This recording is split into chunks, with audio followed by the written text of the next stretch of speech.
Halo semuanya, perkenalkan saya Teresia Healthy sebagai perwakilan dari kelompok 6 yang beranggotakan Alifa Kartika, Rahma Fadilah, Yuni Meriatin, Adinda Diva Berlianti, Ina Soraya, Mauris Andreas, dan Gisela Salma Fitria, yang dimana kelompok kami akan mempresentasikan tentang peran kebijakan fiskal dalam mendorong pertumbuhan ekonomi nasional dari mata kuliah keuangan dan penganggaran publik. Nah, di sini ada 6 bahasan yang akan kami sampaikan. Yang pertama adalah latar belakang, yang dimana mengenai masalah ekonomi dan peran penting kebijakan fiskal. Yang kedua ada rumusan masalah dan tujuan mengenai pertanyaan utama dan tujuan kajian. Yang ketiga ada kajian literatur yang mengenai teori Keynesian sebagai peran belanja dalam permintaan agregat dan referensi terdahulu. Kemudian yang keempat ada metode penelitian. Dan yang kelima ada pembahasan mengenai belanja negara, komponen belanja negara, peran fiskal terhadap PDB, dan tantangan dan kelemahannya. Dan yang terakhir ada kesimpulan. Baik, adapun latar belakang masalah dalam penelitian ini yaitu pertumbuhan ekonomi merupakan pilar utama pembangunan nasional karena mencerminkan peningkatan produksi, investasi, dan kesejahteraan masyarakat. Nah, dalam konteks Indonesia itu sendiri, sebagai negara berkembang, peran aktif pemerintah sangat diperlukan untuk menstimulasi perekonomian melalui kebijakan fiskal yang efektif dan adaptif. Kebijakan fiskal melalui pengaturan penerimaan dan pengeluaran negara memiliki peran yang sangat penting dalam merespon krisis dan menjaga daya beli masyarakat itu sendiri. Nah, justru ketika pasar ini gagal menyeimbangkan diri akibat krisis atau ketidakpastian global, nah disinilah pemerintah yang harus bertindak melalui instrumen fiskal itu sendiri. Nah, oleh sebab itu, pertumbuhan ekonomi tidak hanya sebagai indikator ekonomi makro saja, tetapi juga sebagai cermin dari efektivitas kebijakan pemerintah itu sendiri. Nah, dari latar belakang inilah mengapa pentingnya pengkajian mendalam terhadap peran kebijakan fiskal dalam pembangunan.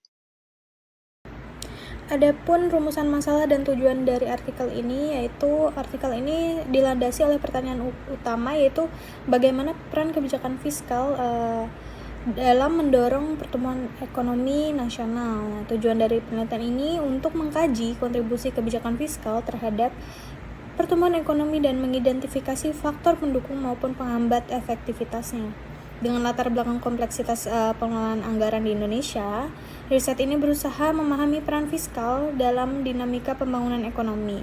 Penelitian ini juga bertujuan untuk menganalisis korelasi antara belanja negara, pendapatan pajak, dan output ekonomi. Selain itu, artikel ini ingin menelusuri efektivitas stimulus fiskal selama masa krisis seperti masa COVID-19. Hasilnya diharapkan menjadi dasar rekomendasi untuk kebijakan fiskal yang lebih responsif dan inklusif. Selanjutnya ada teori Keynesian. Teori Keynesian adalah teori ekonomi yang menekankan pentingnya peran pemerintah dalam mengatasi masalah ekonomi, terutama saat terjadi krisis seperti resesi atau depresi. Teori ini percaya bahwa pasar tidak selalu bisa pulih sendiri, sehingga pemerintah perlu campur tangan melalui belanja publik dan kebijakan fiskal untuk mendorong pertumbuhan ekonomi. Teori ini ada 3 pokok pikiran. Yang pertama, pokok pemikiran pentingnya belanja pemerintah, yaitu peran belanja pemerintah dalam mengatasi krisis ekonomi. Contoh jenis belanja seperti infrastruktur, pendidikan, dan kesehatan. Tujuan dari belanja ini menciptakan lapangan kerja, mendorong permintaan agregat. Nah, yang kedua itu ada pokok pemikiran kebijakan fiskal sebagai instrumen utama, peran pemotongan pajak dalam merangsang konsumsi dan investasi, hubungan antara pajak, daya beli, dan roda ekonomi. Dan yang terakhir itu ada intervensi pemerintah dalam siklus ekonomi, adanya penolakan terhadap pandangan ekonomi klasik, dan pentingnya intervensi fiskal dan moneter untuk menjaga stabilitas harga dan kesejahteraan masyarakat. Selanjutnya pada bagian pembahasan terdapat fungsi dan konsep fiskal. Kebijakan fiskal memiliki 3 fungsi utama menurut Musgrave. Yang pertama ada alokasi, distribusi, dan stabilisasi. Fungsi alokasi ini berfokus pada pengurangan pengangguran dan peningkatan efisiensi ekonomi melalui pengelolaan sumber daya. Fungsi distribusi ini berkaitan dengan pengurangan ketimpangan sosial dan ekonomi. Sedangkan fungsi stabilisasi bertujuan menjaga pertumbuhan yang konsisten. Di Indonesia, fungsi-fungsi ini tercermin dalam struktur APBN yang membiayai sektor prioritas seperti pendidikan, kesehatan, dan juga infrastruktur. APBN juga berfungsi sebagai dasar hukum dalam perencanaan dan pelaksanaan belanja negara. Dengan demikian, kebijakan fiskal bukan hanya bersifat teknokratis, tetapi juga memiliki dimensi sosial yang kuat. Selanjutnya terdapat konsep multiplier fiskal. Multiplier fiskal menjelaskan bagaimana peningkatan belanja pemerintah menciptakan efek berantai yang menggerakkan ekonomi secara luas. Ketika dana publik digunakan untuk proyek pembangunan, dampaknya tidak hanya dirasakan penerima langsung, tetapi juga sektor lain yang terhubung. Misalkan pembangunan jalan tol dapat menciptakan lapangan kerja, memperlancar distribusi barang, dan mendorong sektor perdagangan. Semakin tinggi nilai pengganda, semakin besar dampak terhadap pertumbuhan PDB. Oleh karena itu, APBN bukan sekedar alat keuangan tetapi juga strategi mendorong pertumbuhan dan pemerataan ekonomi. Efek ini menjadikan kebijakan fiskal sebagai katalis dalam pemulihan ekonomi. Jadi selanjutnya tentang tren PDB Indonesia 2020-2024. PDB Indonesia mengalami fluktuasi tajam dalam 5 tahun terakhir, dipengaruhi oleh dinamika global dan kebijakan domestik. Pada 2020, PDB terkontraksi besar, negatif 2,07% akibat pandemi COVID-19 yang melumpuhkan aktivitas ekonomi. Namun pada tahun berikutnya, pertumbuhan mulai pulih, mencapai 3,69% pada tahun 2021 dan 5,303% pada tahun 2024. Pemulihan ini sebagian besar didorong oleh stimulus fiskal dan belanja pemerintah yang agresif. Sektor konstruksi, industri, pengolahan, dan perdagangan menjadi penyumbang utama pemulihan. Tren ini menunjukkan bahwa intervensi fiskal memiliki dampak nyata terhadap pemulihan PDB dalam jangka pendek. Jadi selanjutnya tentang tren belanja negara. Belanja negara Indonesia meningkat signifikan pada masa pandemi, mencerminkan kebijakan final ekspansif. Tahun 2020 mencatatkan belanja negara sebesar 2,589,9 triliun yang meningkat terus hingga 3,350,3 triliun pada 2024. Peningkatan belanja ini diarahkan pada sektor kesehatan, bantuan sosial, dan infrastruktur. Sebagai respon terhadap krisis, struktur belanja negara mencerminkan pergeseran ke arah belanja produktif seperti infrastruktur dan perlindungan sosial. Meski demikian, tantangan tetap ada dalam hal efisiensi dan realisasi anggaran. Perlu pengawasan ketat agar belanja yang besar tersebut benar-benar berdampak pada pertumbuhan ekonomi. Nah, pembahasan selanjutnya itu tentang peran belanja modal dan infrastruktur, yang dimana belanja modal menjadi instrumen utama dalam mendorong pertumbuhan ekonomi jangka panjang. Nah, investasi pemerintah pada infrastruktur seperti jalan tol, pelabuhan, dan sekolah itu dapat meningkatkan efisiensi distribusi dan konektivitas nasional. Kemudian proyek strategis nasional berkontribusi juga pada peningkatan PDB dengan menciptakan multiplier effect yang sangat besar. Nah, kemudian data BPS juga menunjukkan pertumbuhan positif sektor konstruksi sejak tahun 2021 itu menandakan keberhasilan alokasi belanja infrastruktur dan infrastruktur yang memadai juga meningkatkan daya saing dan menarik investasi swasta. Oleh karena itu, belanja modal juga perlu terus diprioritaskan dalam struktur fiskal.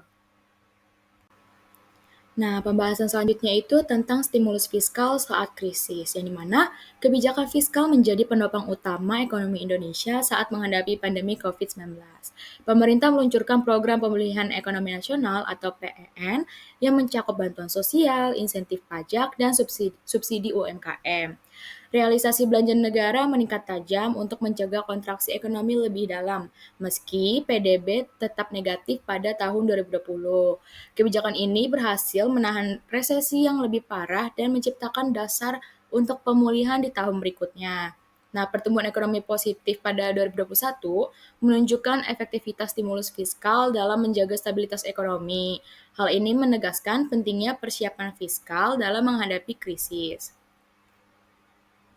Selanjutnya ada tantangan dan keterbatasan kebijakan fiskal. Yang pertama ada defisit anggaran, yang mana defisit anggaran ini merupakan kondisi yang menunjukkan ketidakseimbangan fundamental dalam struktur keuangan negara.